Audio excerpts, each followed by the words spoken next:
Ladies and gentlemen, let's look ahead to week 4. Another big week. I'm excited, as always. I think I speak for everyone in this room. I say I can't wait for Wednesday. That's why I'm sitting around a kitchen table on Friday night talking kickball and drinking 40s. Couldn't say it better myself. The gambling line is definitely my favorite part of the podcast coming up here. Yeah, so Yes. let's get it going. Peanut butter jelly time versus the foul balls. I made the foul balls my upset pick in week 2. They let me down. You know what? I'm not gonna let it happen again. I'm getting out in front. Foul balls. 2 to 3 runs, 2.5 favorites. They're gonna do it for me. 3rd win of the year, surpassing last spring's win total. That's a good line. I would go with foul balls 2-1. I think that they're going to look for their 3rd victory of the season. I think a lock on each stretch. Peanut butter and jelly. They should have some confidence based on their 5-run inning against Moose Knuckles and scoring a run against Shake and Bake. I mean, they're starting to come around offensively. I think this is going to be a high-scoring game. We're looking at it's early in the season, only 3 weeks, but these are the 14th and 15th ranked defenses in the league. So I think it's going to be a shootout. I think the 5 o'clockers have the edge with experience, so I'm going to give them a nod. I say 2.5. Oh, the 5 o'clockers are giving on this game? Foul balls, whatever. Yeah, basically the same team. I knew you had Jack Daniels in that coffee mug. You old sailor, you, man. Hell yeah. There's one rule that I was always taught, and that's not to disrespect a man in his own house. Brian has so graciously invited us to be in his kitchen/dining room to have this podcast. I can't go against him. I just can't. Peanut butter and jelly has gotten better week to week. However, I don't see them coming in and taking this one from foul balls, especially on a 6:30 game. This is an 8:30 game, maybe 6:30 game. I think the foul balls will be ready to play. I got foul balls 1.5. 1.5, so we're thinking 1.5, 2 here. It's good, too. All right, let's hear it. Foul balls by 2 runs. A man that has always been a little afraid or a little lenient towards the push is now going straight to. Let's go 1.5. 1.5. All right. Dennis, I'm looking at you. Do this for me. Is Dennis singing the national anthem at the beginning of this week? No. Okay, because I was about to change it to 3.5. Bumps it up. I was, but okay. Yeah. All right. Foul balls. Well, I mean, he could sing it a cappella, just before on his own. The 5 o'clockers do have the next game on field 2 at the 6:30 hour. They will be playing the Battle Star, coming off their tie against the free balling team. Matt, you've been carrying the banner for 5 o'clockers as of late. Man. What you got here? Well, I've learned my lessons after weeks and weeks of talking smack about the 5 o'clockers. Had them beaten Shake and Bake last week on the gambling lines. Tie obviously resulted in week 3. I got 5 o'clockers getting back in the win column again. Battle Star, a team that we've discussed earlier, is on a rise, a team not to look over. However, I think the 5 o'clockers have just too much defense in store for Battle Star. I got 5 o'clockers at winning by 2.5. That's a good line. I think the 5 o'clockers, they've been extremely impressive to say the least so far in the season. Battlestar, they look good, but this is going to be a good test for them.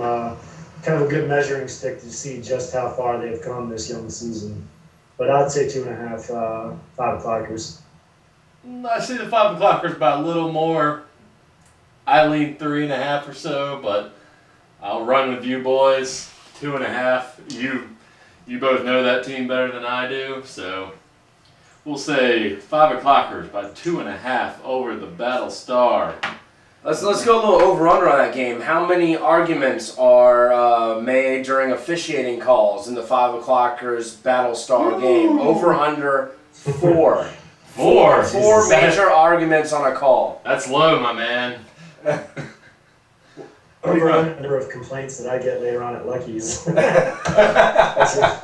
me see. Hold on. Let me before we make the over. What week is this? Week 4. Week 4. Burning Bridges are reffing, so they'll do a good job. So Under. you're going under 4 arguments. Okay. We're setting the line at 4. That's our bonus bet for the week.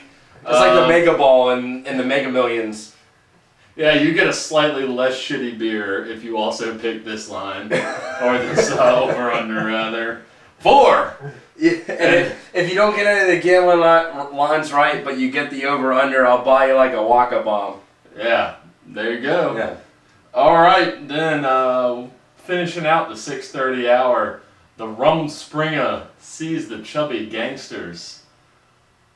I know you can't make a line here, but chime in first, would you? To people that are new to this league, the Chubby Gangsters Rumspringa games are always close. It's been close ever since we formed the team. I know Chubby Gangsters have been there for a little while longer.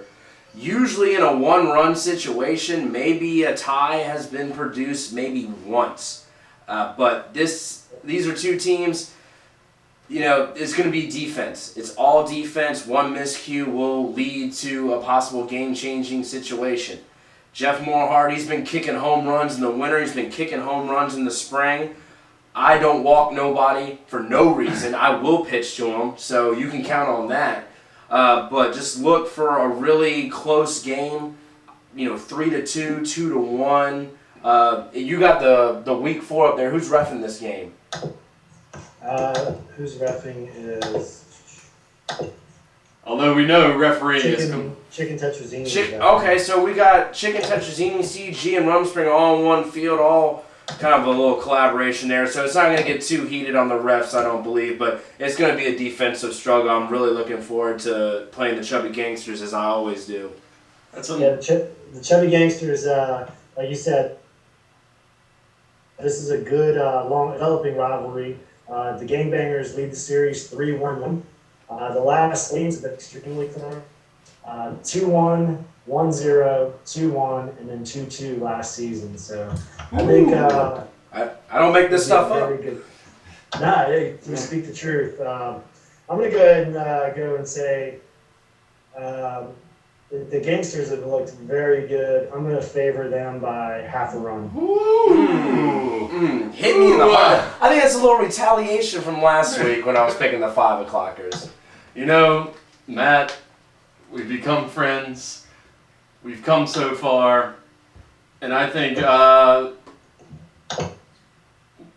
you've got Rumspringa. Y'all are putting it together. You've had some close games. I think it really starts to come together for you in this week. I got y'all by a run. I'll go with history here. It's a 1-run win. I see like a 3-2 game, something like that. Ricky Holmes leading off that order. I mean, y'all are going to get some runs. And then the Chubbies got some blasters out there. They're going to get their runs. Hard one to call. You want to rethink your strategy, man. You might want to walk Jeff Morehart. I don't walk anybody, Brent. I've made that statement seasons ago. I will. If that's the case, I'm going to increase my. Hey, Jeff signs up to play. He puts $70 out of his pocket into Waka's hands. I'm going to pitch to him. That's what he wants to do, is kick the ball. He's getting the ball. All right, Brent, what do we think? We got to find a middle ground here. Tell your outfielders to back up. I would say we can go Rumspringa minus 0.5. Okay. That's kind of the I was kind of hoping you guys would agree to a push. A pick 'em. I was close, but I like it. I don't see any other pick 'em shaping up. Let's do it. You want to go Let's pick go. on that one? Let's put it up. pick 'em. Pick 'em, ladies and gentlemen.